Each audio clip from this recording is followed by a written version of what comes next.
शाश्वती नौपची की होली का आज 9वां दिन सम्यक तप की आराधना हेतु आज का दिन। मोहपादी जी भगवान ने नौपत जी के दोहे के अंदर तप को लेकर के बहुत सुंदर उसकी व्याख्या करी हुई है।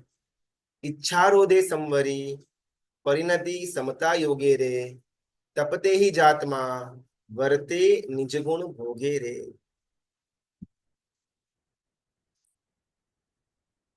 जीव अलग अलग बंधनों के अंदर बंधा हुआ है। किसी कोई मोह के बंधन के अंदर, कोई राग के अंदर, कोई द्वेष के बंधन के अंदर, कोई कर्मों के बंधन के अंदर।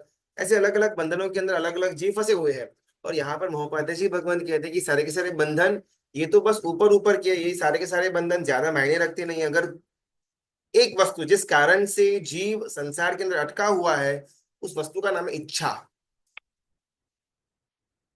जब तक मेरे अंदर इच्छा स्पृहा होगी उतना मेरा संसार रहेगा। जब मेरी इच्छा कम होगी, जीरो बन जाएगी, मेरा संसार सिमट जाएगा। मोक्ष मार्ग में आगे बढ़ने के लिए जीव को सबसे ज्यादा जो वस्तु चाहिए वो है निर्जरा। निर्जरा तत्व अगर होगा तो जीव मोक्ष मार्ग में आगे बढ़ पाएगा। अगर निर्जरा नहीं है, अगर वो पुण्य का बंध करा जा रहा है तो उससे मोक्ष मार्ग आगे नहीं बढ़ने वाला। निर्जरा करने के लिए जीव के पास 12 अलग अलग ऑप्शन है, जो तप के 12 अलग अलग भेद है, 6 बाह्य और 6 अभ्यंतर। और यहाँ पर मोहपाती जी भगवान बहुत ब्यूटीफुली तप के पद के अंदर कहीं पर भी उपवास की, आयम्बिल की या किसी और तप की बात नहीं करते हैं। इच्छा रोधे संवरी, इच्छा प्लस निरोध, इन दोनों का कॉम्बिनेशन इच्छा रोधे संवरी। शिष्य अपने गुरु भगवान के पास जाते हैं, वंदन करके पूछा इचकारी मन पसे करी पचखाण नो आदेश देशो जी। और गुरु भगवान ने पूछा आज क्या करना है, और शिष्य ने बोला आज तबीयत अच्छी है, आज उपवास की इच्छा है। और गुरु भगवान उनको एकास्ता का पचखान देते हैं। सेकेंड डे वापस शिष्य सुबह वापस अपने गुरु भगवान को वंदन करने के लिए जाते हैं। वंदन करने के बाद पूछा इच्छा क्या है। शिष्य बोलते साहब आज भी एकदम शरीर नॉर्मल है, अनुकूलता है, उपवास हो जाएगा, ये लो एकास्ता का पचखान। Third day, fourth day, fifth day, six day, seven day, 8 दिन निकल गए। 9वां दिन वापस शिष्य जाता है, पिचकारी भगवान पसाय करी पचखानो आदेश देशो जी, आज थोड़ी गर्मी ज्यादा है। गुरु भगवान पूछे कि आज इच्छा क्या है। जी कहते हैं कि आज थोड़ी गर्मी ज्यादा है, थोड़ा पसीना ज्यादा हुआ है, एकासना करूँ तो बेटर रहेगा। गुरु ने बोला लो उपवास का पचखान। इच्छा रोधे संवरी, उपवास करना, आयम्बिल करना वो तप नहीं है। मैं मेरी इच्छा को मारूं, मैं मेरे मन को मारूं, मैं मेरे विचारों को मारूं, उसको दबाऊं, उसका उपशम करूं, उसको उसको कंट्रोल में लेकर के आऊं, इसका नाम है तप। इसके द्वारा जीव की निर्जरा होती है। जहां तक इच्छा है वहां तक जन्म है, जहां तक इच्छा है वहां तक मरण है, जहां तक इच्छा है वहां तक आत्मा को सुख और दुख की परंपरा के अंदर बांधे हुए रखने वाला तत्व पड़ा हुआ है। जब इच्छा निकल गई, जन्म मरण बंद हो गया, आत्मा का सुख दुख की परंपरा का भ्रमण बंद हो गया। इन सब चीजों का अगर कोई मूल है वो है इच्छा। इस पद के अंदर बहुत ही तार्किक रूप से, बहुत ही लॉजिकली महोपाध्याय जी भगवंत ने इच्छा किस प्रकार जीव को घुमाने वाली बनती है ये समझाते हैं। तिबेट का देश, उस देश की बात, वहां पर जो धर्म चल रहा हुआ होगा उस धर्म के अनुयायी, उनके जो धर्म के गुरु कहे जाते हैं, संत, ऋषि, उनसे मिलने के लिए जाते हैं। वो युवान कहता है अपने गुरु भगवान से मिलने के बाद कि मुझे आपका शिष्य बनना है। गुरु ने बोला कि देखते हैं शिष्य कैसे बनेगा। गुरु ने आज्ञा दी कि यहाँ पर दूर पहाड़ दिख रहा है। शिष्य वो युवान बोला कि हाँ दिख रहा है। गुरु ने बोला एक काम करना, नीचे से ऊपर तक जाना, नीचे से जाने के टाइम पत्थर लेकर के जाना और ऊपर एक सुंदर घर बनाना। 10 बाय 10 की रूम हो ऐसा एक छोटा सा घर होगा, पत्थरों से बना हुआ तो चलेगा। वो युवान तहती बोलता है, भागा भागा जाता है, नीचे से पत्थर उठा उठा करके ऊपर लेकर के जाते हैं, वापस नीचे आता है, पत्थर ऊपर, वापस नीचे, पत्थर ऊपर, वापस नीचे, पत्थर ऊपर, ऐसा करता करता करता घर बांधता है। 2 दिन, 5 दिन, 7 दिन, 10 दिन, 15, 20, 30 दिन लग गए। प्रॉपर 10 बाय 10 की रूम वाला एक घर बन गया। वो व्यक्ति नीचे आता है, अपने वो संत के पास जाता है, महात्मा के पास जाता है, और उनको दिखाता है देखो साहब वो दूर दिख रहा है वो घर, वो मैंने बनाया आपकी कृपा से। और गुरु बोलते अच्छा किया, अभी एक काम कर, कल सुबह वापिस ऊपर जाना, साथ में हथौड़ा लेकर के जाना, वही पत्थर को हाथ से तोड़ करके पत्थर को नीचे खाई के अंदर डाल देना। हम होते तो। हमको ना आज तपपद के दिन के अंदर महोपाध्याय जी भगवान जिस प्रकार का तप की व्याख्या करते हैं, उसको मेरे द्वारा किए गए तप के साथ मुझे कंपेयर करते जाना है। मैं टैली करता जाऊं कि जो तप यहाँ पर शास्त्र के अंदर महोपाध्याय जी भगवान कह रहे हैं, क्या वैसा तप तो ठीक है मैं नहीं कर पा रहा हूँ, लेकिन उसके नजदीक भी क्या मैं पहुंचा हुआ हूँ। हम किसी गुरु भगवंत को वंदन करने के लिए गए हुए हो, और गुरु भगवंत को हमने पूछा कुछ खप है, और साहेब ने बोला हुआ है कि अगर कोई कपड़े का ताका मिल जाए तो अच्छा रहेगा। और हम भागे भागे गए बाजार के अंदर, सबसे बेस्ट क्वालिटी का, सबसे बेस्ट मटेरियल वाला, सबसे ऊंचे दाम वाला अगर कोई कपड़े का ताका वाइट मिल रहा हो, हम उसको लेकर के आए। 10-12 मीटर का एक ताका रहता है, वो ताका लेकर के हम पहुंचे उपाश्रय के अंदर। बहुत ही मन के अंदर अरमान से हम वो ताका हाथ में लेकर के ऊपर चढ़ रहे हैं कि गुरु भगवान ये देखेंगे, हल्का सा एक स्मित देंगे और मुझे मजा आएगा। गुरु भगवान इसको देखेंगे और प्रशंसा का एक दो वाक्य बोलेंगे, कितना फटाफट आप लेकर के आ गए, कितना सुंदर कपड़ा, कितना सॉफ्ट, कितना मखमली। ये सब विचार मेरे दिमाग के अंदर चल रहे थे, और मैं धीमे धीमे मैं उपासना का स्टेप्स चढ़ रहा हूँ। और बहुत ही आह्लादक पूर्वक मैंने गुरु भगवान के सामने जाकर के मैंने जो कपड़ा खरीदा हुआ था वो खोला कि साहब देखिए ये कपड़ा मैं लेकर के आया हुआ हूँ। और साहब ने बोला ठीक है बराबर है, एक काम करिए कीजिए, वो महात्मा है उनके पास एक कैंची है, वो कैंची लेकर के आ जाइए। मैं गया भागा भागा कि शायद उनको अलग अलग कपड़े कट करने होंगे, ऊपर के, नीचे के, ओढ़ने के, बिछाने के। वो कैंची लेकर के आ गया, और मैं आतुरता पूर्वक वेट कर रहा हूँ कि साहिब मुझे क्या आज्ञा देते हैं। और साहिब ने बोला एक काम कीजिए, ये कपड़े के ताके का छोटा छोटा पॉकेट साइज का टुकड़ा कर दीजिए। है ठीक है साहब, उसका क्या करना है? अभी तक मैंने कैंची चलाई हुई है नहीं, बिकॉज अभी मुझे अपना खुद का दिमाग यूज करना पड़ेगा। साहब ने बोला और कुछ करना नहीं है, ये कपड़े का जो टुकड़ा आप करेंगे ना, उसको आप एक थैली के अंदर डाल देना, और कभी आप यात्रा वगैरह करने के लिए जाओ तो ऑन द वे गाड़ी के अंदर कोई बाजू में कोई निर्जन भूमि मिलेगी जहां पर कोई व्यक्ति, कोई जीव न हो, वहां पर केयरफुली जैना पूर्वक ये कपड़े को परट देना, यानी कि फेंक देना है। इनसे मतलब आपको ये चाहिए नहीं क्या? नहीं। और उस समय हमको लगेगा कि शायद महात्मा का खोपड़ी खसक गया है, उनके बुद्धि ठिकाने पर नहीं है। अपन उनको वंदन करके वापिस वो कैंची उनको दे करके कपड़ा वापिस फोल्ड करके नीचे उतर जाएंगे। नीचे उतरने के टाइम अपने को जितने भी लोग मिलेंगे, ध्यान से जाना भाई, साहेब का खोपड़ी ठिकाने पर नहीं है। साहेब का खोपड़ी ठिकाने ऊपर नहीं है, लेकिन हमारा एकदम ठिकाने पर है। साहेब ने जो आज्ञा दी हुई थी वो आज्ञा मैंने पालनी कर ली, मेरा काम वहां पर पूरा हो गया। साहेब ने मुझे आज्ञा दी थी कपड़े का ताका लेकर के आने की, मैं कपड़े का ताका लेकर के आ गया, मेरा काम वहां पर खत्म हो जाता है। साहिब इसको वहरते हैं, वापरते हैं, फाड़ते हैं, जला देते हैं, इससे मेरा कोई लेना देना नहीं होना चाहिए। बिकॉज मुझे गुरु भगवंत की आज्ञा की पालनी करनी थी। ये आज्ञा के बाद गुरु भगवंत क्या करते हैं, ये देखना, ये निर्णय करना, ये मेरा कर्तव्य नहीं, ये मेरा कार्य क्षेत्र भी नहीं। सच में बोलो, मोक्ष में जाना है क्या ना, आपने बहुत बार यहाँ पर रट लेते हैं कि मोक्ष जाना है, मोक्ष जाना है, मोक्ष मोक्ष मोक्ष। जहां पर व्याख्यान के अंदर भी जाते हैं, प्रवचन के अंदर, वहां पर भी गुरु मोक्ष मोक्ष मोक्ष। तो ऐसे हमको अपने को पट्टी पढ़ा करके रखी हुई है कि हमको ये रटा हुआ आंसर है, कोई भी पूछे मोक्ष बोल देने का। धर्म किसके लिए कर रहे हैं? मोक्ष। जाना किधर है? मोक्ष। ये रटा हुआ आंसर नहीं चाहिए। सही में अंदर में अपने आप को पूछ करके देखो, क्या मोक्ष में जाना है? अगर अंदर से आंसर आया हाँ यस जाना ही है, तो उसका रास्ता यहाँ पर महोपाध्याय जी भगवंत दिखाते हैं। इच्छारोधे संवरे परिणति समता योगी रे। अगर जीव को मोक्ष में जाना है तो जीव को निर्जरा करनी पड़ेगी। निर्जरा करने के लिए तप एकमात्र सहारा है, और वो तप पद के अंदर बात करते हैं इच्छा रोध की, इच्छा निरोध की। अपन ना बाहर संसार के अंदर भी अलग अलग गेम्स खेलते रहते हैं, अपन धर्म के क्षेत्र के अंदर आकर के भी गेम्स खेलते रहते हैं। संसार के अंदर भी मैं मेरी मति के हिसाब की गेम्स खेलता हूँ, घर के अंदर मेरी मति के हिसाब की गेम्स, बिजनेस के अंदर मेरी मति के हिसाब की गेम्स। पैसों के अंदर, संपत्ति के अंदर, जायदाद के अंदर मेरे मति के हिसाब की गेम्स मैं खेल रहा हूँ। धर्म के क्षेत्र के अंदर आने के बाद भी मैं गेम ही खेल रहा हूँ। मैं गुरु भगवान के साथ खो खो खेल रहा हूँ, गुरु भगवान के साथ कबड्डी खेल रहा हूँ, गुरु भगवान के साथ आंख मिचोली खेल रहा हूँ।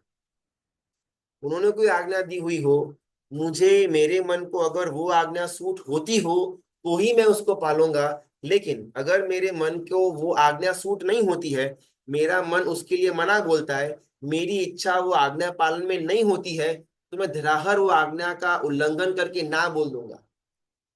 और यहाँ पर मोहपात्रे जी भगवान पूछते हैं कि आखिरकार मैं समर्पित हूं किसको, गुरु को या अपने विचारों को, गुरु की आज्ञा को या अपनी इच्छा को। बहुत सुंदर बात करते हैं यहाँ पर गुरु भगवंत कि अगर मैं मेरी इच्छा का मुताबिक का धर्म भी करूं, उस धर्म को तप नहीं कहा जाएगा। मैं मेरी इच्छा का उपवास करूं, मैं मेरी इच्छा की आइमिल क्योली करूं, मैं मेरी इच्छा क्या अठम करूं, अठे करूं, छठ करूं, उसको तप बिल्कुल भी नहीं कहा जाएगा। गुरु भगवंत ने मुझे व्यासना का आज्ञा दी, व्यासना का नियम दिया, व्यासना का पचखान दिया, मेरे लिए वही तप। गुरु भगवंत ने मुझे चौबिहार का पचखान दिया, नौकासी का पचखान दिया, मेरे लिए वही तप। मैंने मेरी इच्छा का उपवास का पचखान लिया हुआ है, उसको ज्ञानी गुरु भगवंत तप बिल्कुल भी नहीं कहते। ऐसा क्यों? और मोहपाती जी भगवंत समझाते हैं, खून के दागों से खराब हुआ जो कपड़ा है, उसको पानी के अंदर डालेंगे, फिर निचोड़ेंगे, ब्रश लगाएंगे तो खून के दाग जाएंगे। खून के दागों से लिप्त कपड़ा खून में डालेंगे और फिर उसको अपन निचोड़ते रहेंगे, घसीटते रहेंगे, उससे खून के दाग कम तो नहीं होंगे, ज्यादा हो जाएंगे। इच्छा का संवर करना था, इच्छा को रोकना था, इच्छा को मारना था, इच्छा से विमुक्त बनना था। अभी इस कक्षा तक पहुंचने के लिए मैं खुद की इच्छा का इस्तेमाल नहीं कर सकता। कपड़ा खून से लथपथ है, कपड़े के अंदर खून के दाग है, तो साफ करने के लिए पानी चाहिए, खून नहीं चाहिए। मैं इच्छा से भरा हुआ हूं, मेरे अंदर इच्छा बढ़ रही है। उस इच्छा को नियंत्रण में लेकर के आने के लिए, उस इच्छा को दबाने के लिए, उपशम करने के लिए अभी मैं नई इच्छा नहीं कर सकता, मुझे किसी और के समर्पण भाव के अंदर आना ही पड़ेगा। गुरु भगवंत की इच्छा को शिरोधार्य करना ही पड़ेगा। इच्छा रोधे संवरी, परिणति समता योगे रे। जीवन भर मैं अपनी मति के हिसाब का, मैं अपनी इच्छा का तप कर लूंगा। ज्ञानी गुरु भगवान उस तप को तप नहीं कहते। भले मैं मेरी सुख के लिए, मैं मेरे आनंद के लिए, मैं एक बालिश पने के अंदर मैं अपने तप को तप मान लूं, ज्ञानी गुरु भगवंत मेरे द्वारा किए गए तप को तप बिल्कुल भी नहीं मानते। जहां पर गुरु की आज्ञा का मुताबिक तप किया गया हुआ है, उसको तप कहा जाएगा। मैंने मेरी इच्छा से पचखान ले लिया, उसको तप नहीं कहा जाएगा। इच्छा रोधे संपरी। व्यक्ति तिब्बत के अंदर, उसने अपने महात्मा को बोला कि देखो मैंने वो घर बना दिया हुआ है, और महात्मा कहते हैं, वो संत वो ऋषि कहते हैं कि ये हथौड़ा ले और कल ऊपर जाना और वो घर अपने हाथ से तोड़ देना, सारे के सारे पत्थर खाई के अंदर फेंक देना। वो इंसान ऊपर जाते हैं। कोई रूपक कथा, कोई कोई कोई कल्पनात्मक कथा नहीं है, एक्चुअल फैक्ट स्टोरी है। वो व्यक्ति ऊपर जाता है, एक दिन पूरा का पूरा वहां पर व्यतीत करके, जो 30 दिन तक बांधा हुआ मुश्किल से था वो घर, उसको अपने हाथों से तोड़ देता है और वो पत्थर को खाई के अंदर डाल देता है और वापिस नीचे आता है। और वो संत को बोलता है कि साहेब हो गया।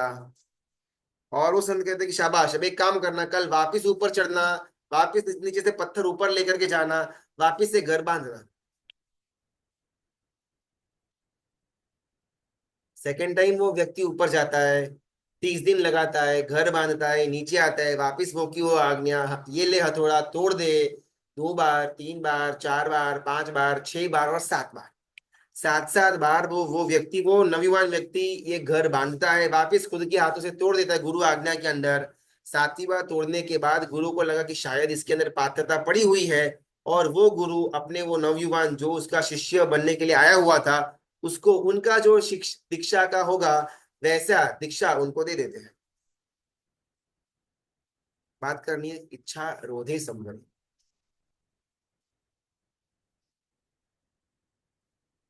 इच्छा वो ही बंधन।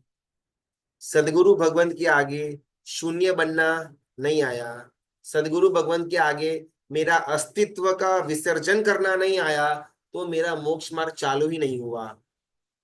गुरु के सामने मैंने मेरा अस्तित्व का विसर्जन कर दिया, गुरु भगवंत के सामने मैं नथिंग बन गया। गुरु भगवंत के सामने मैंने मेरी खोपड़ी को, मेरे दिमाग को मैंने उतार कर साइड में रख दिया, मेरा मोक्ष हो जाएगा। गुरु भगवंत के सामने मैंने दलील की, मैंने तर्क वितर्क किया, गुरु भगवंत के सामने मैंने अपने पॉइंट को सही ठहराने का वाद विवाद किया। मैं मोक्ष से तो दूर, मोक्ष मार्ग से कोसों दूर। सदगुरु के आगे अपना खुद का बुद्धि का चम्मच हिलाना, ये भव भ्रमण की निशानी। पुष्पमाला ग्रंथ के अंदर मलधारी हेमचंद्र जी महाराजा कहते हैं कि सदगुरु भगवंत के लिए समर्पण भाव कैसा होना चाहिए। तो अपने श्लोक के अंदर कहते हैं कि सदगुरु भगवंत अगर कौवे को सफेद बोले कि देखो ऊपर सफेद कौवा जा रहा है, जी तहत्ती, ये बोले ये शिष्य। और हमारा लेवल कैसा है, सदगुरु भगवंत कौवा को काला भी बोलते हो, फिर भी उसके अंदर हमारे पास चार दलील रेडी है। इच्छारोदे संवरी, परिणति, समता, योगी रे।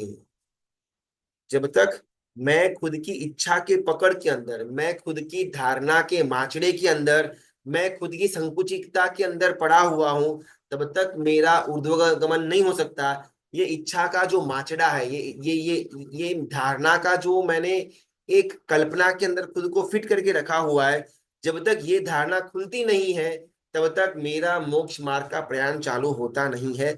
और ये इच्छा को तोड़ना, यानी कि तब किसके वचन पर तोड़ूंगा, तो गुरु वचन पर तोड़ूंगा।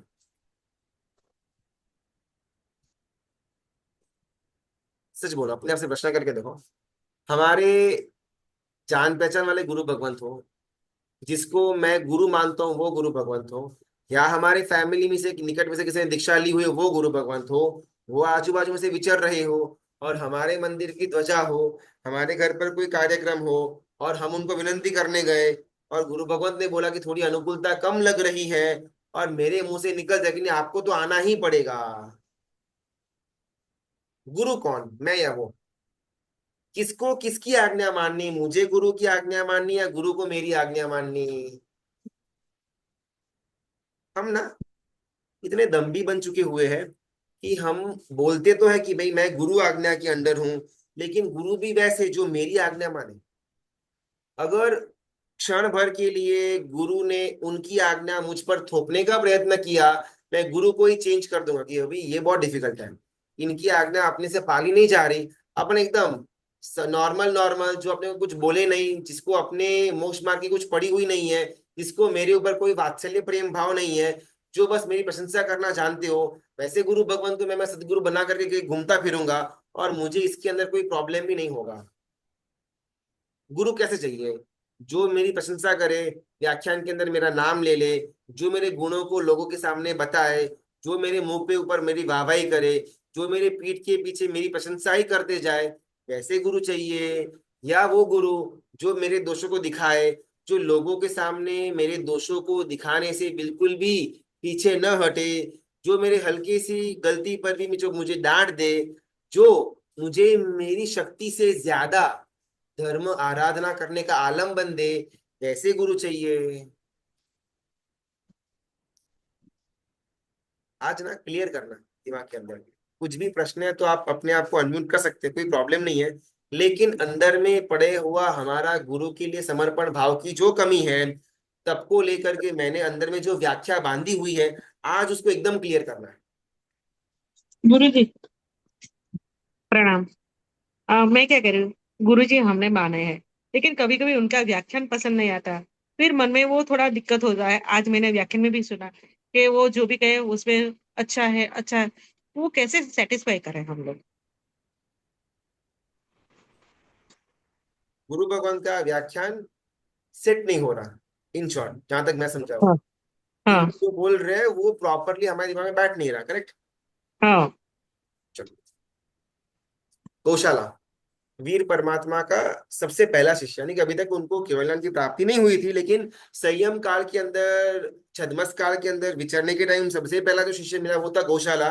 और सबसे ज्यादा एकांत के अंदर परमात्मा ने गौशाले के साथ समय बिताया हुआ था साधना काल के दरमियान।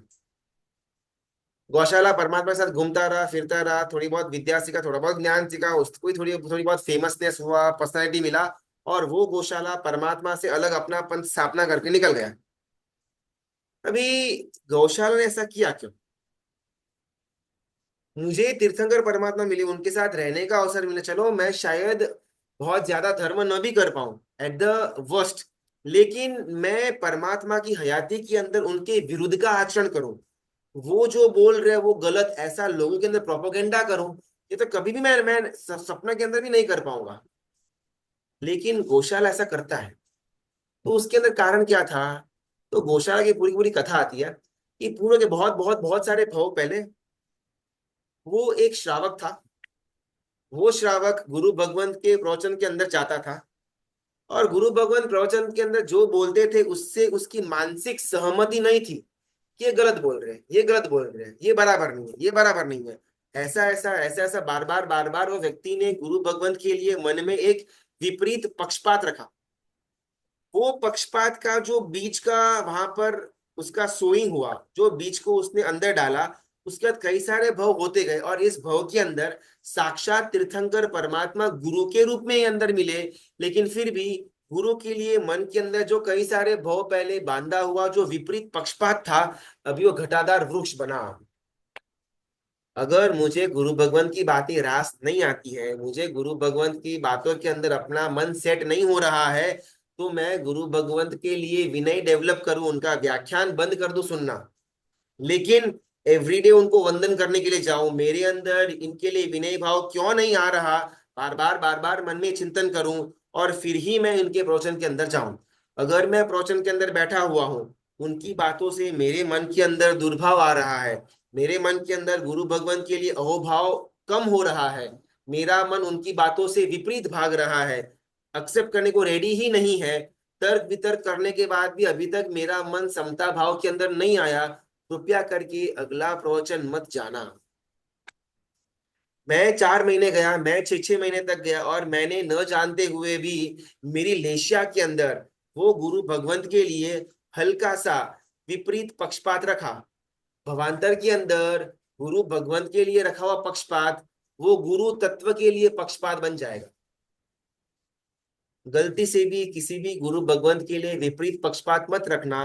कहीं पर अपने को क्षति दिखने में आती है, कहीं पर अपने को कुछ माइंड में सेट नहीं होता, हम वो स्थान का त्याग कर दे, वो श्रेष्ठ मार्ग है। लेकिन वहां पर रहते हुए मैं मेरे अंदर वो बीज का बोने का काम करूं, विपरीत पर उनका बात जो सेट मन के अंदर नहीं हो रही है, उसका मन के अंदर प्रत्याघात रखूं, वो बड़ा वृक्ष बन करके भवांतर के अंदर उड़ेगा, जो शायद मुझे दुर्गति की परंपरा के अंदर लेकर के जाएगा। सबसे पहला स्टेप, गुरु भगवंत के लिए विनय हो, उसके बाद विद्या में ग्रहण करो। विनय नहीं है तो विद्या ग्रहण करने के अंदर प्रॉब्लम्स आएगी। विनय बिना विद्या नहीं। अपनी बात चल रही थी तब को लेकर के, इच्छा हृदय संवरी। हमको सदगुरु भगवंत कैसे चाहिए, एकदम मन में फिट कर देना। अपने आप को प्रश्न पूछ करके देखना, जो मुझे अच्छा अच्छा बात करे, मेरे सिर के ऊपर हाथ सहलाए, मेरी प्रशंसा करे, व्याख्यान के अंदर बार बार मेरा नाम ले ले, वैसे गुरु भगवान मुझे चाहिए, या वो गुरु भगवान जो मेरे दोषों को दिखाए, जो मुझे बात बात पर टोके, जो मुझे अपना बेटर वर्जन बनाने के लिए हेल्प करे, वैसे गुरु भगवान चाहिए।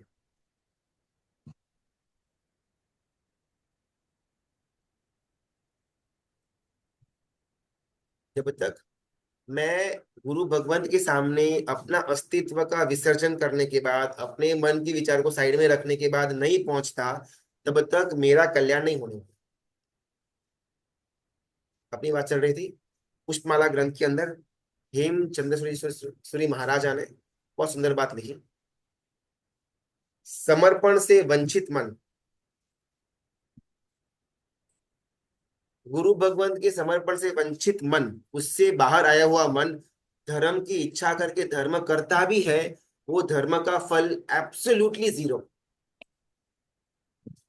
मेरे गुरु भगवंत ने मुझे एकासना करने को बोला और मुझे लगा नहीं नहीं आज मेरा उपवास हो जाएगा। गुरु भगवंत ने मना किया, फिर भी मैंने उपवास किया। उस उपवास का फल क्या? और यहाँ पर पुष्पमाला ग्रंथ के अंदर गुरु भगवंत फरमाते हैं एब्सोल्युटली जीरो, कुछ भी नहीं मिला। मेरे गुरु भगवंत ने मुझे नौका से करने को बोला और मैंने नौका से की। उसका फल कितना? 100 साल मेरा नरक आयुष्य कम हो गया। अभी ये सोच करके कोई उपवास वाला नौकासी के अंदर आने का प्रयत्न मत करना। यहाँ पर बात हाईलाइट वो करने में आ रही है कि गुरु भगवंत ने मुझे जो आदेश दिया, जो आज्ञा दी, उसका मुताबिक मैं तप करूं तो उसको तप कहा जाएगा। खुद की इच्छा से मैं तप करूं, उसको तप नहीं कहा जाएगा।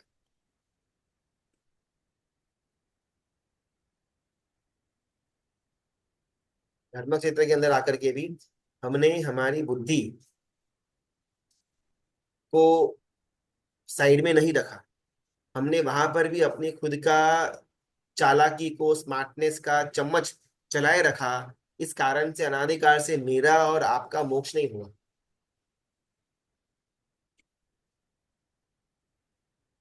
भगवती सूत्र के अंदर गौतम स्वामी महाराजा वीर परमात्मा से प्रश्न करते हैं कि पचखाण लेने से फायदा क्या? और वीर परमात्मा कहते हैं कि मात्र भूखा रहना वो उचित नहीं है, लेकिन पचखाण पूर्वक भूखा रहना तो इसके अंदर आंशिक मात्रा के अंदर भी जीव इच्छा निरोध करता रहेगा।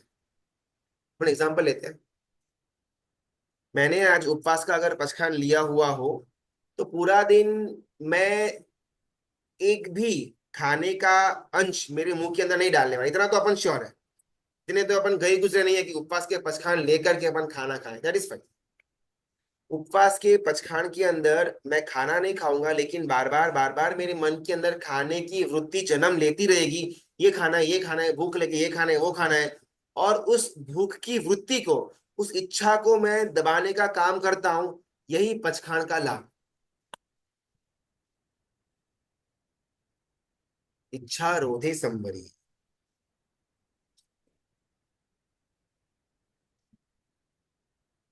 उमापति जी भगवंत इसके अंदर इच्छा रोधे संवरी सेकंड पद देते हैं, परिणति समता योगे रे। जैसे ही मेरा मन इच्छा रहित हुआ, जैसे ही मेरा मन इच्छा से बाहर आ गया, इच्छा को दबा दिया, वैसे ऑटोमेटिकली मेरा मन, मेरा चित्त, मेरी लेशिया समता के अंदर आ जाएगी। ये ग्रेजुअल है, ये ऑटोमेटिक है, इसके अंदर कुछ करना नहीं पड़ेगा। अगर एक बार मैंने इच्छा को कंट्रोल के अंदर ले लिया, समता का आना एकदम सहज है। जब तक मेरी इच्छा खड़ी है तब तक समता का प्रवेश होना दुर्लभ है। एग्जाम्पल, मैंने अपन एकदम सिंपल लेते हैं, मैंने खाने के अंदर कुछ इच्छा रखी हुई थी कि कल पाने का दिन है, कल पाने के दिन मुझे घर के अंदर ये खाना चाहिए, ऐसी मेरी इच्छा थी। दो बातें हो सकती है, या तो मेरी इच्छा के मुताबिक खाना बने तो मुझे उसके अंदर रस जागृत होगा, खुद का मान होगा, अहंकार होगा, देखा आपने बोला और हो गया। सेकंड ऑप्शन, मैंने जो इच्छा रखी थी वो घर के अंदर नहीं बनी और मुझे मन के अंदर घर वालों के लिए, घर की व्यवस्था के लिए थोड़ा बहुत खेद होगा, थोड़ा बहुत मुझे घृणा आएगी कि क्या यार इतना बड़ा तप करके मैं बैठा हूं और इतना बना नहीं सकते हैं। इच्छा मैंने रखी हुई है, इच्छा की पूर्ति होगी तो मान होगा। मान कषाय है, कषाय संसार है। इच्छा मैंने रखी हुई थी, इच्छा की पूर्ति नहीं हुई, उससे मुझे मन के अंदर क्रोध होगा, घृणा आएगी। क्रोध और घृणा कषाय है, कषाय संसार है। इच्छा रखना मात्र संसार को बढ़ाना। इच्छा कोई मार दिया, इच्छा कोई दबा दिया, इच्छा का संवर कर दिया, ऑटोमेटिकली जीव के अंदर समता प्रकट होगी। मुझे कल खाने के अंदर जो कुछ भी मिले चल जाएगा, अगर मैंने सोचा हुआ है कल चाहे मूंग मिले, कल चाहे मूंग का पानी मिले, कल चाहे पोहा मिले न भी मिले, मुझे कोई प्रॉब्लम नहीं, मैं समता के अंदर रहूंगा, बिकॉज मैंने इच्छा रखी थी ही नहीं।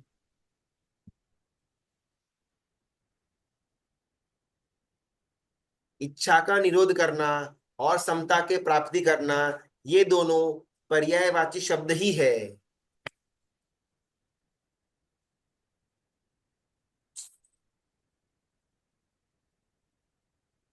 मरण समाधि नाम का आगम ग्रंथ। आप बोल सकते थे।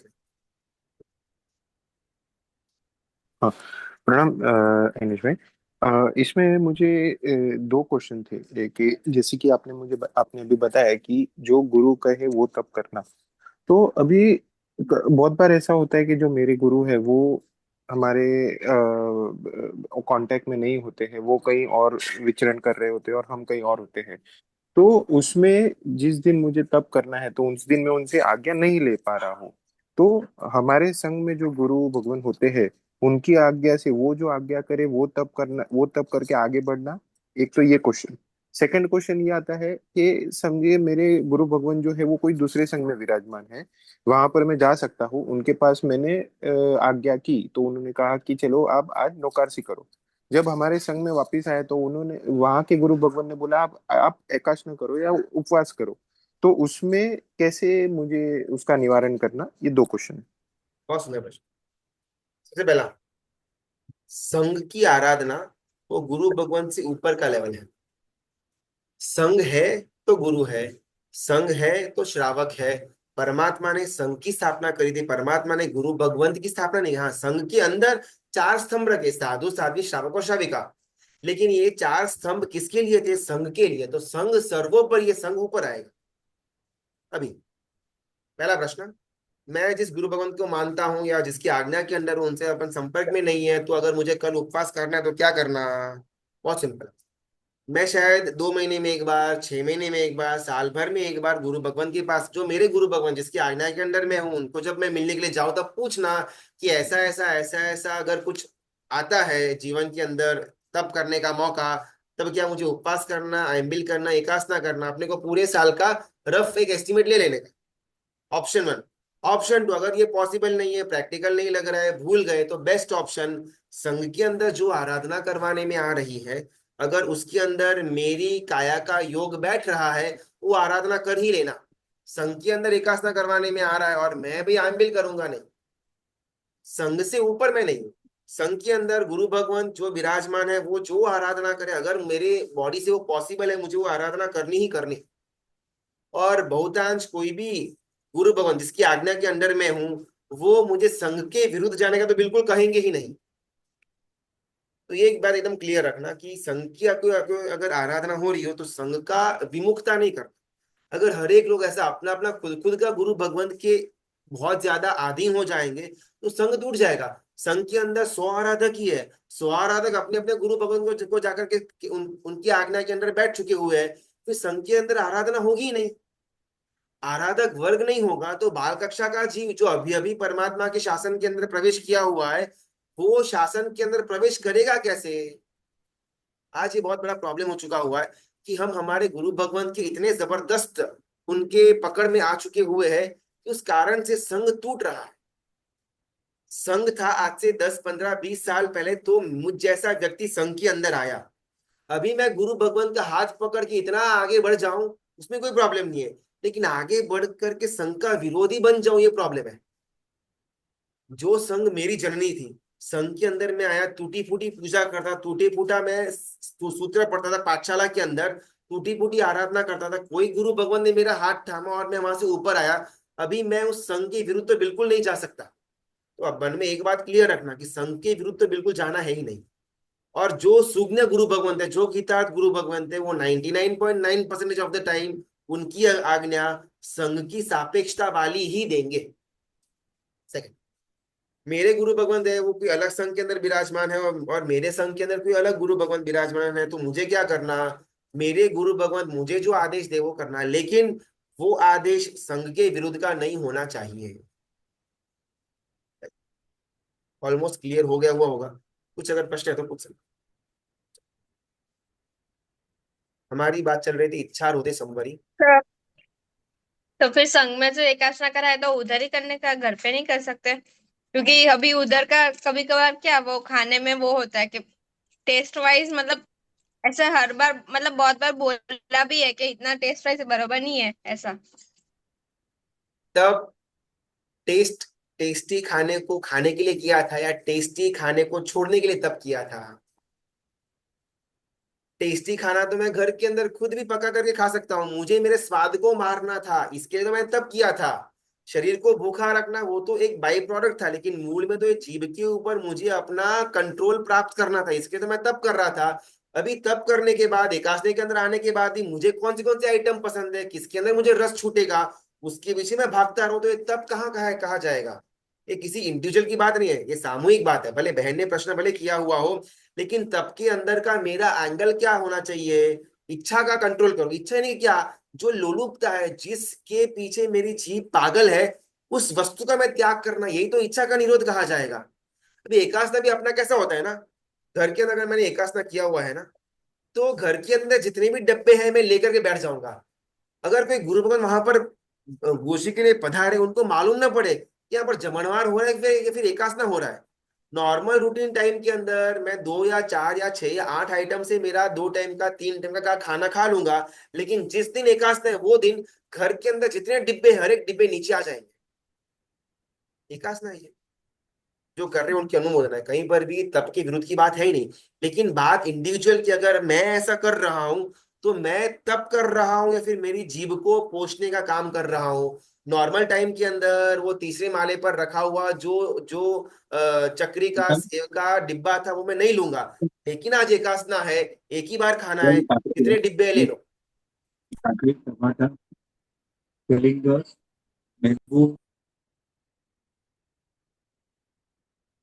अगर हर एक व्यक्ति ऐसा सोचेगा कि भाई संघ के अंदर बराबर नहीं हो रहा है, अपन घर घर के अंदर कर लेंगे, अगर मेरे जैसी सोच हर एक व्यक्ति रखना शुरू कर दे, बिकॉज ये बहुत सहज है। ऑब्वियसली घर के अंदर खाना हमारे टेस्ट का टेस्टी बनेगा, हमको जो चाहिए हम वो पका करके खाएंगे। संघ के अंदर, सामूहिक के अंदर लिमिटेड आइटम्स होंगे, शायद उसमें से अपने को पसंद न भी आए। करना क्या बोल, रस को पोषना है या रस के ऊपर विजय प्राप्त करनी है। रस को पोषना है, आप घर के अंदर आपकी मनपसंद चीज बना करके खाओ, कोई प्रॉब्लम नहीं है। रस के ऊपर विजय प्राप्त करना है संघ के अंदर आप। सेकेंड स्टेप, अगर मैं घर के अंदर अपनी आराधना, अपना एकासना करता जाऊंगा, तो फिर संघ के अंदर सामूहिक आराधना करने के लिए आएगा कौन। सामूहिक आराधना होगी तो शायद क्या 100 आराधक होंगे, उनका लिस्ट आएगा कि भाई अपने यहाँ पर संघ के अंदर एकासना करवाने में आए हुए हैं, उसमें 100 जन जुड़े हुए हैं। तो 2 4 10 15 20 25 जन जो जिनके मन के अंदर एकासना करने का कोई विचार नहीं था, लेकिन जस्ट बिकॉज 100 जन कर रहे हैं मैं भी ज्वाइन हो जाऊं, ऐसी बाल कक्षा के अंदर भी 10 15 20 लोग जुड़ेंगे। लेकिन अगर ये 100 लोग अपने घर के अंदर एकासना करना शुरू कर देंगे, अगले साल के अंदर एक भी अतिरिक्त व्यक्ति, एक्स्ट्रा व्यक्ति, बाल कक्षा का व्यक्ति आराधना के अंदर जुड़ ही नहीं पाएगा। सोच के देखो, आप और मैं, हम भी आराधना के अंदर, धर्म के अंदर ऐसी बालिश अवस्था के अंदर जुड़े हुए थे। पाठशाला के अंदर वो पहले तो हो गया 50 पैसे की वो राइवल गॉन की चॉकलेट देते थे, वो ऑरेंज कलर की, रेड कलर की। उसके लोभ के अंदर मैं पाठशाला में जाता था। पूजा करेंगे तो एक पेंसिल मिलेगा, उस टाइम में 25 30 साल पहले की बात है। अगर मैं पाठशाला के अंदर एक गाथा करूंगा तो वो एक रेड कलर की रेवलगॉन की चॉकलेट मिलेगी। इसके आशय से ये लेने के लिए ही मैं पाठशाला के अंदर जाता था। अगर मैं चातुर्मास के अंदर, पर्युषणा के अंदर 8 एकासना करूंगा, 8 व्यासना करूंगा, तो मुझे ये गिफ्ट मिलेगी। उसके पीछे मैं तब करता था। संघ के अंदर सबसे पहले सामूहिक पोष दशमी के एकासने करवाने में आए, तब मैं जुड़ा था। अगर ये न होता, सामूहिक पाठशाला न होती, अपन बोलते यार ये तो सब बच्चे तो सिर्फ गिफ्ट के लिए आते हैं, उनको तो कोई ज्ञान की रुचि है ही नहीं, सिर्फ वो भौतिक आस्था लेकर के आ रहे हैं, पाठशाला के अंदर नहीं जाना, एकासना के अंदर टेस्ट बराबर नहीं है, घर के अंदर कर लेंगे। ये सब अपन विचार करेंगे तो संघ के अंदर आएगा कौन। अगर संघ के अंदर आराधना टूटनी शुरू हो जाएगी, तो मुझ जैसे बाल कक्षा वाले जीव अंदर आएंगे कब। संघ सर्वोपरि था, है और रहेगा। मेरी आराधना संघ के विरुद्ध की हो रही है तो मेरी आराधना परमात्मा के विरुद्ध की हो रही है। परमात्मा ने संघ की स्थापना करी हुई थी, मुझे इतना मालूम है। मेरी आराधना की स्थापना मैंने खुद करी हुई है, संघ की स्थापना परमात्मा ने करी हुई है। फिर दोनों ऑपोजिट में आ जाए तो किसका पलड़ा भारी, ये मुझे सोचना। मुझे एकासना करना, मुझे बैसना करना, ये मेरा खुद का स्वच्छंदता का विचार था, या एट द बेस्ट गुरु भगवंत का विचार था। परमात्मा ने स्थापा हुआ था संघ, उसके विरुद्ध में मैं जा ही नहीं सकता। आगे बढ़ते हैं। क्या? गुरुजी, हाँ, बात ही भूल गया। कल ये बात भी ऐसी होती है ना कि सब लोग प्रतिक्रमण करते तो घर पे ही करते और वो धर्मशाला में भी नहीं आते, तो ये भी बात ऐसी होती है। क्या होगा ना, मैं घर के अंदर प्रतिक्रमण करता हूँ, उसमें क्या है ना, मेरी अनुकूलता है, मुझे जब चाहे 6:30, पौने 7, 7, थोड़ा बहुत मैं टाइम पास कर लिया, किसी के साथ बातचीत कर ली, मैं ना जो भी टाइम था काम था सब पूरा कर लिया। उसके बाद जब मुझे एक्स्ट्रा टाइम मिला, टाइम पास करने के बाद एक्स्ट्रा टाइम मिला, तब जाकर के मैं प्रतिक्रमण करूंगा घर के अंदर। एक दूसरा, घर के अंदर कुछ दिन बहुत ज्यादा काम आ गया, मैं प्रतिक्रमण नहीं भी करूंगा, कौन पूछने वाला है, संघ के अंदर मैं जाऊंगा, 4, 5, 25, 50 लोग होंगे, मैं 2 दिन लगातार प्रतिक्रमण नहीं करूंगा, तीसरे दिन लोग मुझे पूछेंगे कि भाई क्यों नहीं आए, कल क्या हुआ। तीसरा, संघ के अंदर 25 लोग प्रतिक्रमण करते होंगे, कोई एक दो लोगों को करने की इच्छा भी होगी, हर कोई घर घर के अंदर कर लेगा, जिसको प्रतिक्रमण नहीं आता है वो किधर जाना। ये ना, हम स्वच्छंद अपनी खुद की जो आराधना है उसको इतने संकुचित बना करके रखे हुए हैं कि उस कारण से संघ टूट रहा है। आज ऐसा बोलना बिल्कुल भी नहीं चाहिए, लेकिन ये एक एंगल है। आज घर के अंदर प्रतिमा जी विराजमान करने के द्वारा, घर के अंदर, घर घर के अंदर जिन मंदिर स्थापने के द्वारा, संघ के मंदिर के अंदर परमात्मा किस प्रकार रखे जा रहे हैं किसी को मालूम है ही नहीं। मेरे घर के अंदर परमात्मा जो विराजमान है उसकी मैं अंगी करूंगा, उनके लिए मैं भक्ति भाव करूंगा, बहुत क्लीन रखूंगा। लेकिन संघ के अंदर जो परमात्मा विराजमान है वो परमात्मा पुजारी के हाथों के द्वारा, वाला कुंची के द्वारा, बड़ी बड़े हथियारों के द्वारा, वो परमात्मा की मूर्ति का, परमात्मा का देह का धीमे धीमे खंडन होता रहे, मुझे कोई प्रॉब्लम नहीं है। मैं बिल्कुल भी घर मंदिर के खिलाफ नहीं हूं, लेकिन घर मंदिर होने के कारण से जो आराधक वर्ग जो डेली पूजा करने के संघ के अंदर आता था, आज वो वर्ग घर के अंदर पूजा करके अपना काम चला चला लेता है, और जो एक्चुअल में परमात्मा की देखरेख संघ के अंदर होनी चाहिए थी वो कंप्लीटली पुजारी के हाथों में आ चुकी है। मेरे घर के अंदर विराजमान परमात्मा को मैं आंगी करूं, और जिस संघ का मैं सदस्य हूं, जिस संघ के अंदर आराधना करके मैं इस स्तर तक पहुंचा हुआ हूं, वो स्तर के अंदर विराजमान तीर्थंकर परमात्मा के देह को नुकसान पहुंचाता जाए, मुझे कोई प्रॉब्लम ना हो। परमात्मा का मंदिर घर के अंदर अवश्य होना चाहिए, लेकिन साथ में इतना भी प्रण होना चाहिए कि मैं जिस संघ से जुड़ा हुआ हूं उस संघ के अंदर एटलीस्ट 5 मिनट तो 5 मिनट मैं पूजा करने जाऊं। मैं 1 घंटा 1.5 घंटा मेरे घर के अंदर अष्टप्रकारी पूजा करूं, उत्तम है, करनी चाहिए, लेकिन साथ में 5 मिनट संघ के अंदर विराजमान परमात्मा की स्पर्शना करके आऊं। वो परमात्मा थे, उनके द्वारा जो ऑरा मिली थी तो मैं यहां तक पहुंचा, अभी उनको मैं भूल नहीं सकता। ऐसा लेंगे ना विषय तो बहुत सारे विषय बाहर आते जाएंगे। इन शॉर्ट, संघ के अंदर की सामूहिक क्रिया, सामूहिक आराधना, भले उसके अंदर दोष हो, भले उसके अंदर प्रमाद हो, भले उसके अंदर हमको भाव न आए, हम अकेले घर के अंदर करेंगे, शांत वातावरण होगा, अपने को भाव ज्यादा आएगा, 25-50 लोग मिलकर के प्रतिक्रमण करेंगे, शायद भाव कम आएगा, लेकिन फिर भी करनी तो सामूहिक क्रिया ही करनी। मैं घर के अंदर अकेले प्रतिमा जी और मैं बैठा हुआ हूँ, मैं अष्टप्रकारी पूजा करूँ, स्तवन गाऊं, 1 घंटा 2 घंटा, कोई डिस्टर्बेंस नहीं है, कोई बीच में आने वाला नहीं है, अच्छे भाव आएंगे। संघ के अंदर जाऊंगा, 25-50 लोग लाइन में खड़े होंगे, बीच में आते जाएंगे, कोई घंट बजाएगा, कोई जोर से स्तवन गाएगा, मेरी भावधारा टूटेगी, कोई प्रॉब्लम नहीं है, संघ के अंदर जाओ। आज इस स्वच्छंदता ना इतनी इतनी दीमक की तरह आ चुकी हुई है कि संघ के अंदर के जो आराधक स्तंभ है उनको दीमक की तरह स्वच्छंदता ने खाकर रखा हुआ है। मैं, मेरा घर, मेरी आराधना, फुल स्टॉप। संघ का मंदिर, संघ का उपाश्रय, मुझे उससे कोई लेना देना है ही नहीं। ना विषय अलग था, वापिस विषय पर जाते हैं। इच्छारोदे संवरी, इच्छारोदे संवरी, परिणति समता भोगेरे योगेरे। धन्यवाद गुरुजी, प्रणाम।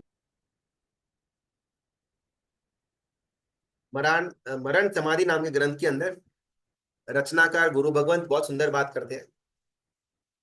हम सबका ये प्रश्न रहता है कि राग द्वेष कम नहीं हो रहे, राग द्वेष कम नहीं हो रहे हैं। मोक्ष मार्ग में आगे बढ़ने के लिए मुझे कुछ चाहिए, तो वो है राग की कमी। जैसे मेरे अंदर राग कम कम कम कम कम होता जाएगा, मैं वितराग बन जाऊंगा। संसारी है वो रागी है, उससे ऊपर वैरागी है, उससे ऊपर वितरागी है। ये जो तीन तीन जो पद है, तीन जो स्थान है, वो स्थानों के अंदर तरतमता से राग कम कम कम और शून्य बन गया। तो मोक्ष मार्ग या मुक्ति का मार्ग और कुछ नहीं, मेरे अंदर पड़ा हुआ राग कम होता जाए, राग कम है तो ऑटोमेटिक द्वेष भी कम हो ही जाएगा, वो तो इम्प्लाइड है। अगर राग कम है, द्वेष कम है, तो ऑटोमेटिकली मैं ऊपर तक पहुंच जाऊंगा, एकदम सिंपल हिसाब है। और मरण समाधि नाम के आगम ग्रंथ के अंदर प्राचीन परमर्षि भगवंत पूछते हैं कि ये राग और द्वेष कम करना कैसे, और एकदम सिंपल, एकदम 2 + 2 = 4 जैसा आंसर यहाँ पर प्राचीन परमर्षि भगवंत देते हैं। जिस जिस स्थान के अंदर जीव को राग उत्पन्न होता है, वो स्थान का त्याग जीव कर दे, जीव के अंदर राग कम हो जाएगा। जिस जिस वस्तुओं का जीव को राग है, वो वस्तु जीव खाना छोड़ दे, राग कम हो जाएगा।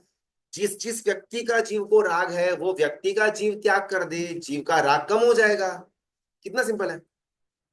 मुझे आम का बहुत राग है, आम बहुत पसंद है, और मैं मन में चाहूं यार राग कम नहीं हो रहा, राग कम नहीं हो रहा, कैसे कम होगा? जब तक मैं आम खाता रहूंगा राग रहेगा। अगर राग कम करना है, आम छोड़नी पड़ेगी। मुझे आम छोड़नी नहीं है, लेकिन राग कम करना है, तो मरण समाधि के अंदर गुरु भगवान कहते कि भाई ये पॉसिबल नहीं है। राग का स्थान खड़ा है और राग कम करना है, इम्पॉसिबल।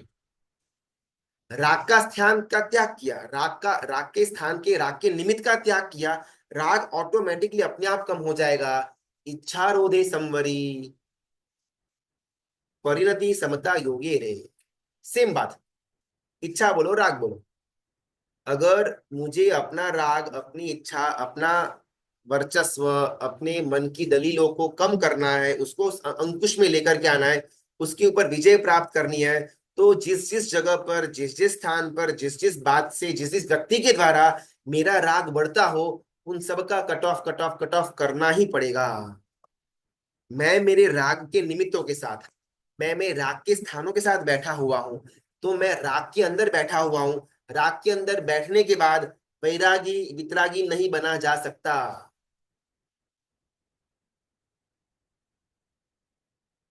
सच में अपने आप से प्रश्न करो।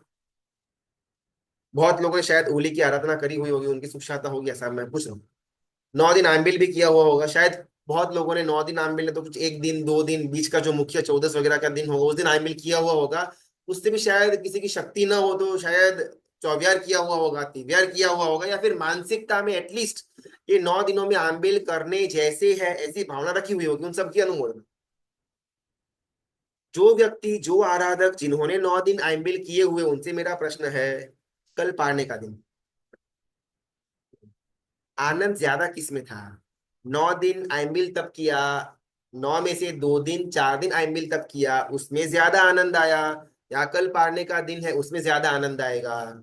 खुद को प्रश्न पूछो, उत्तर मत देना चलेगा, लेकिन अपने अंतरात्मा से, अपने प्रामाणिकता से ये प्रश्न करो कि मुझे एक्चुअल में आनंद, सुख, मजा, जॉय कहाँ पर था? 9 दिन, ये 9 दिन जो मैंने आंबिल, जो मैंने आराधना, जो प्रतिक्रमण, जो कौसक, जो परमात्मा की पूजा, जो स्वाध्याय, जो पदों का जाप किया, उसमें ज्यादा मजा आया, या अभी कल जो सुबह हमारा पारना होने वाला है उसमें ज्यादा मजा आएगा? और गुरु भगवंत कहते हैं पारने के अंदर आनंद आना चाहिए, कोई गलत नहीं है।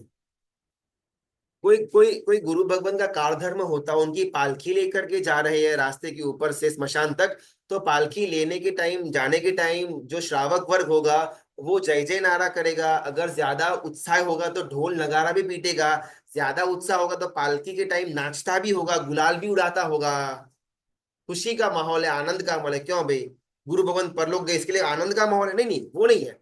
लेकिन गुरु भगवंत ने अपने जीवन पर्यंत जो साधना की, वो साधना का फल अभी वो गुरु भगवंत को मिल रहा है, उसकी खुशी हमको है, तो कोई प्रॉब्लम।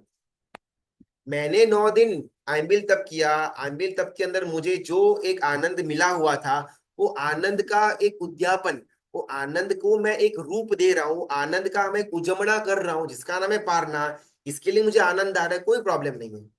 9 दिन रूखा सूखा खा करके मन थक गया हुआ था, वही सूखी सूखी रोटी और बिना छमका वाला सब्जी, वही एकदम कठोल कठोल, वो मुंह में जा ही नहीं रहा था, मुंह उब चुका हुआ था।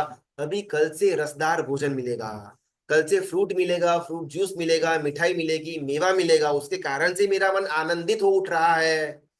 तो अपने आप को प्रश्न करना, ये 9 दिन तब किया, नाटक किया,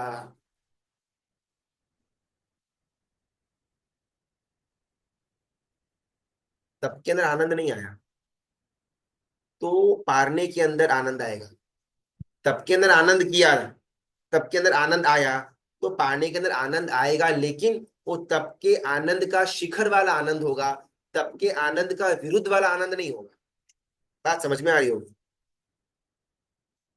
हमारे मेरा तप तो ना गिनती से निकलता है कि आज चौथा दिन, आज पांचवा दिन, 3 more days to go, 2 more days to go, 1 day to go, 12 घंटा बाकी, कल इस समय सुबह मैं ये खा रहा हुआ, बस यही सारी बातें मेरे दिमाग के अंदर चलती रहती है। और महोपाध्याय जी भगवंत यहाँ पर फरमाते हैं कि अगर ऐसी वृत्ति के द्वारा किया गया सो कॉल तप तप कहा जाएगा।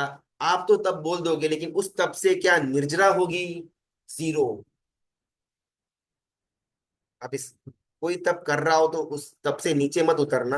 बात यहाँ पर यह है कि काया के द्वारा जो तप करने में आया हुआ है, उस काया वाले तप के साथ मन क्यों नहीं जुड़ा? सोच के देखो। अर्यंत पद, सिद्ध पद, आचार्य पद, उपाध्याय पद, साधु पद, सम्यक दर्शन, सम्यक ज्ञान, सम्यक चरित्र और सम्यक तप का पद, 9 दिन की हमारा ये आराधना हुई।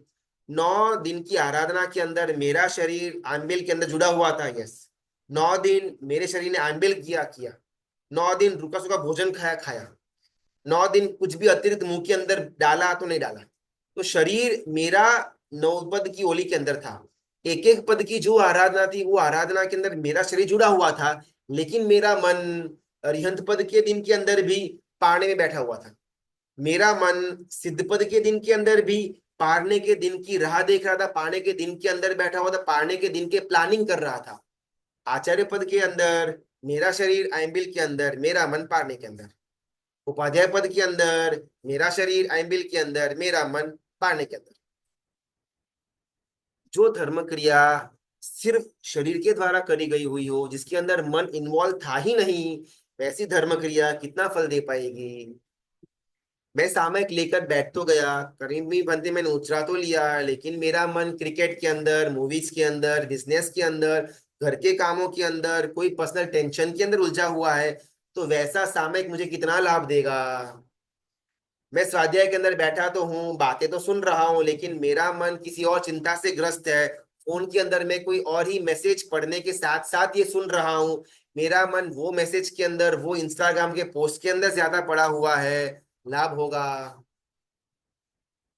धर्म के अंदर लाभ, धर्म के अंदर फल की प्राप्ति, धर्म के अंदर प्रणिधान या संकल्प की पूर्ति तभी होगी जब मन जुड़ा हुआ होगा। तो सिर्फ काया जुड़ी, सिर्फ वचन जुड़ा, लाभ एकदम अल्प, नेक्स्ट टू जीरो।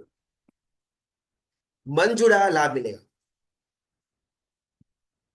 अपन ना तब को थोड़ा बारीकी से देखते हैं। आज समय बहुत हो गया, अपन कोई और दिन तब के अंदर जाने का प्रयत्न करेंगे। हम जो तब कर रहे हैं ना, वो एक प्रकार का तप, उपवास या आइंबिल या जी एकास्ता ब्यास्ता, उसको सबसे पहला अनशन नाम का तप कहा गया हुआ है। परमात्मा ने अपने ग्रंथों के अंदर 12 प्रकार के मुख्य तप की बात करी हुई है। 6 प्रकार के अभ्यंतर, 6 प्रकार के बाह्य, तो मुख्य तप हुए। इसके अंदर भी कई सारे असंख्य छोटे छोटे छोटे छोटे तप कहने में आए हुए हैं। मेरे पास घर के अंदर 25 जोड़ी कपड़ा है और मैं वॉलंटरीली 20 जोड़ी को फेंक दूं, दान के अंदर दे दूं, 5 जोड़ी के द्वारा अगला साल बिताने का मैं मानसिक नियम ले लूं, इसको तप कहा जाएगा। मेरे पास 10 जोड़ी जूते हैं और मैं एक जोड़ी के अंदर आ जाऊं, अगर एक जोड़ी टूट भी जाए तो on the spot same day मुझे सेकंड मिलनी ही वाली है, मिल ही जाएगी, कोई प्रॉब्लम नहीं है, और मैं एक जोड़ी के अंदर मेरा जीवन, मेरा साल बिता दूं, इसको तब कहा जाएगा। मेरे पास 2 कार है, 2 स्कूटर है, एक कार एक स्कूटर बेच दूं, डाल दूं कचरे के अंदर, सेकेंड्स में डाल दूं, और एक गाड़ी और एक स्कूटर से मैं मेरा जीवन निर्वाह कर दूं, इसको तब कहा जाएगा। मुझे आराम से फैलकर बैठने की आदत है और मैं जानबूझकर एकदम संकुचित होकर के बैठूं, ये तब कहा जाएगा। सामने वाले व्यक्ति ने मुझे कड़वा बोल बोला, कड़वे वचन बोले, उस समय मैं मेरे मन के अंदर उसके लिए एक भी खराब विचार न लेकर के, उसको तब कहा जाएगा। मैंने खाना खाने के लिए मैं बैठा हुआ हूँ, मेरा पेट फुल होने में अभी 2 रोटी बाकी है, और मैं खाने से उठ जाऊं, वो 2 रोटी न खाऊं, उसको तब कहा जाएगा। करना ऐसा तब। उपवास आंबिल ना ग्लैमरस है, आइंबिल को ग्लैमरस है। मैं आइंबिल कर रहा हूँ, संघ के अंदर जाकर के आइंबिल कर रहा हूँ, करना ही चाहिए। घर पर आइंबिल नहीं करना, संघ के अंदर जाकर के ही करना। लेकिन संघ के अंदर मैं आइंबिल करता हूँ, मैं उपवास करता हूँ, संघ वालों को मालूम पड़ेगा, संघ के अंदर हमारे जो साधर्मिक श्रावक श्राविका बहन है उनको मालूम पड़ेगा, वो मुझे शाता पूछेंगे, मुझे थोड़ा बहुत मान आएगा, मजा आएगा। मैंने 9 दिन के एमबिल किए हुए हैं। संघ के अंदर मैं गया और रोज जाने के टाइम जो 5, 10, 25 लोग जो हमको करीबी से जानते हैं, वो लोग रोज मेरी शाखा पूछेंगे, मुझे मजा आएगा। लेकिन मैंने ये तब किया हुआ है कि मैं 25 से 5 जोड़ी के अंदर आ गया, 10 जोड़ी जूते से 2 जोड़ी के अंदर आ गया हुआ है। मुझे 5 रोटी की भूख थी, मैं 3 रोटी के अंदर खाना खा करके मैं खड़ा हो चुका हुआ हूँ। ये जो मैं तब कर रहा हूँ ये किसी को दिखने वाला नहीं है, और मुझे इससे प्रॉब्लम है। यार अपन तब करें, किसी को दिखाई ना दे, कोई मैं शाता ना पूछे, कोई मेरे बारे में अच्छा बोले नहीं तो मजा ना आए। ये चुपके चुपके तब कर ले, घर के लोगों को तक मालूम ना पड़े, तो इसमें तो कहाँ मजा आएगा। और ज्ञानी गुरु भगवंत कहते हैं कि ऐसा किया हुआ तब ही फलीभूत होगा कि जिसके अंदर न मान की इच्छा, न प्रशंसा की इच्छा, न लोग में चाहता पूछे उसकी इच्छा, बस मुझे मेरी इच्छा का निरोध करना है। जब जब मैं कपड़े को देखता हूँ मेरा मन शॉपिंग के लिए ललचा उठता है, स्टॉप। जब जब नए नए जूते में देखता हूँ मुझे मन ललचा उठता है, स्टॉप। रोज एक के एक जूते पहनना, यस पहनना, कोई प्रॉब्लम नहीं है। भूख है, 5 की 6 रोटी तक खा सकता हूँ बिकॉज आज सब्जी मेरी फेवरेट है, नहीं आज 3 ही मिलेगा। ये कोई जान नहीं पाएगा मेरे अलावा कि मैंने ये तब किया हुआ है, मैंने मेरी इच्छा को मारा हुआ है। खाने के अंदर सबसे पहली आइटम जो आए उसका त्याग, बोलो पॉसिबल है? सबसे पहली आज मुझे खाने के अंदर सब्जी परोसी गई हुई है, सब्जी नहीं, रोटी दाल और चावल खाऊंगा। सबसे पहली रोटी आज मेरे थाली के अंदर आई हुई थी, आज रोटी का त्याग, आज सिर्फ दाल चावल और सब्जी। सबसे पहली दाल आई थी, आज दाल का त्याग, सिर्फ रोटी सब्जी और चावल, पॉसिबल है? ये ना ग्लैमरस नहीं है, ये सारे के सारे तब बहुत अनग्लैमरस है, लेकिन इसके अंदर हाईएस्ट मात्रा का इच्छा का निरोध होगा, इच्छा को मारने का क्रम बनेगा। लेकिन मेरे जीव को इसमें से कुछ पसंद नहीं आएगा। इमेजिन मेरे सामने मेरा फेवरेट भोजन रखा हुआ हो, रोटी है, आमरस है, सब्जी है, और मुझे बोलने में आए कि आपको उनोदरी व्रत करना है। उनोदरी व्रत, आज उसको समझ करके आज एंड करते हैं। पुरुष को शास्त्र के हिसाब से 32 कवे खाने की बात आती है पूरे दिन के दरमियान ना, सिंगल सिंगल टाइम नहीं। सुबह का, दोपहर का, शाम का भोजन मिला करके पूरे दिन के अंदर एज अ श्रावक 32 कवे मुझे खाने हैं। तो कभी भी ऐसे मत, ऐसे ना खाओ कि भाई राक्षस की तरह मेरा मुंह फूल जाए। एक नॉर्मल इन अंडे का जितना साइज होता है उतने साइज का मेरा कवा, वो एक कवा गिना जाएगा। पुरुष के लिए 32 कवे, बहनों के लिए 28 कवे की बात शास्त्र के अंदर आती है। पुनोदरी व्रत यानी कि क्या, मैं पुरुष के एंगल से बात कर रहा हूँ। 25 कवे से लेकर के 31 कवे तक मैं खाऊं, मेरी लिमिट 32 है। 25 से लेकर के 31 में तक मैं खाऊं, इसको जघन्य पुनोदरी व्रत कहा जाएगा, यानी कि एकदम सामान्य, एकदम एकदम लो लेवल। 15 से लेकर के 24 कवे तक मैं भोजन करूं और मेरा पेट में समाप्त कर दूं, भोजन को समाप्त कर दूं, इसको मध्यम ओनोदरी व्रत कहा जाएगा। 1 कवे से लेकर के 14 कवे तक अगर मैं कोई भोजन ग्रहण करता हूं किसी दिन, तो उस दिन किया गया व्रत का नाम क्या? उत्कृष्ट उनोदरी व्रत। और शास्त्रकार भगवंत कहते हैं उत्कृष्ट उनोदरी व्रत वो उपवास से भी ज्यादा डिफिकल्ट है। उपवास के अंदर क्या है ना, मानसिकता एकदम क्लियर है, पचखान ले लिया हुआ है कि आज तो खाना है ही नहीं, तो आज खाने की इच्छा भी होगी, दबाएंगे, लेकिन उसको यूटर्न देंगे, आज नहीं कल खा लेंगे।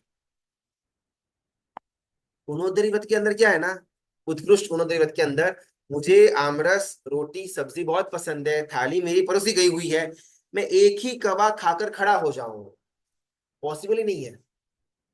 मेरी फेवरेट सब्जी, मेरा फेवरेट खाना सामने रखा हुआ है, मैं डबल खा लूंगा वो चलेगा, लेकिन आप कम करने का बोलोगे बिल्कुल भी नहीं चलेगा। अगर आप बोलोगे कि भाई आपको 1 कवा 2 कवा खाकर खड़ा हो जाने का है, मैं मानूंगी नहीं। अरे आप बोलो मैं कल उपवास कर लूंगा, लेकिन आज भरपेट खाने दो। उत्कृष्ट उनोदरी व्रत करना ज्यादा डिफिकल्ट है, उपवास करना इजी है। मेरा मन उपवास कर लेगा, लेकिन उनोदरी व्रत ये कॉन्सेप्ट मुझे डाइजेस्ट ही नहीं होगा। मनपसंद खाना है, सामने पड़ा हुआ है, फिर क्यों ना खाए। खाना भक्ष्य अभक्ष्य नहीं है, परमात्मा की आज्ञा के अंडर आता है। रोटी सब्जी दाल चावल सब कुछ जैनापूर्वक बनाया गया हुआ है, घर के अंदर बनाया गया हुआ है, कोई प्रॉब्लम वाला लोचा नहीं है। फिर 5 के बदले 7 रोटी खाओ, प्रॉब्लम क्या? पुनोदरी व्रत सिर्फ चैत्र और आसोज मास की होली के अंदर तप नहीं करना है, सिर्फ कृष्णा के 8 दिन के अंदर तप नहीं करना है, सिर्फ मौन 11 और पोष दशमी के अंदर तप नहीं करना है, तब 360 दिन चले, भले मैं एकासना उपवास आइंबेल रोज न कर पाऊं, पुनोदरी व्रत के द्वारा मैं व्रत के अंदर तप के अंदर तटस्थ रहूं। ये उनोदरी के अंदर एकदम सुंदर एक क्या बात होती है ना, इसमें किसी भी स्टेज के अंदर मेरी इच्छा का निरोध होकर रहेगा। मुझे भोजन पसंद है, खाना पसंद है, मेरा डाइट अलग ही लेवल का है, और मैं जानबूझ करके मेरे डाइट को फिल न करूं, मेरे पेट को फिल न करूं, आधा ही फिल करूं, ऑब्वियसली मन मांगेगा और खाना और खाना और खाना, लेकिन मैं मेरे मन को सीमित करूं, ऑटोमेटिकली इच्छा का निरोध हो गया, मेरा तप हो गया। ऑब्वियसली गुरु भगवान की आज्ञा तो चाहिए ही चाहिए, लेकिन स्पेसिफिकली उनोदरी नाम के तप के अंदर ज्यादा मात्रा में इच्छा की निरोध की बात आएगी। जितना ज्यादा इच्छा का निरोध, उतना ज्यादा जीव को तप का फल की प्राप्ति, उतना ज्यादा निर्जरा, उतना ज्यादा में मोक्ष मार्ग में आगे। इच्छारोधे संवरी परिणति समता योगे रे, तपते ही जात्मा वर्ते निज गुण भोगे रे। आधी लाइन हम समझ पाए, बाकी आधी लाइन कभी और कोई बोली के अंदर अपन समझने का प्रयत्न करेंगे। कुछ प्रश्न तो अपन फटाफट ले लेते हैं।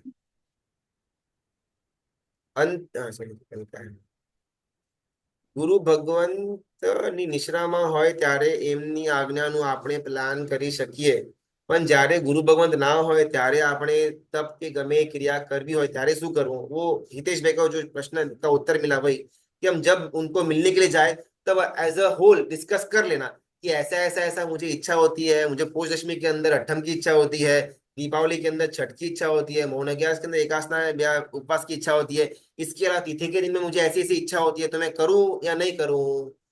एट द सेम टाइम पूरा का पूरा लॉट के अंदर आज्ञा ले लेने का।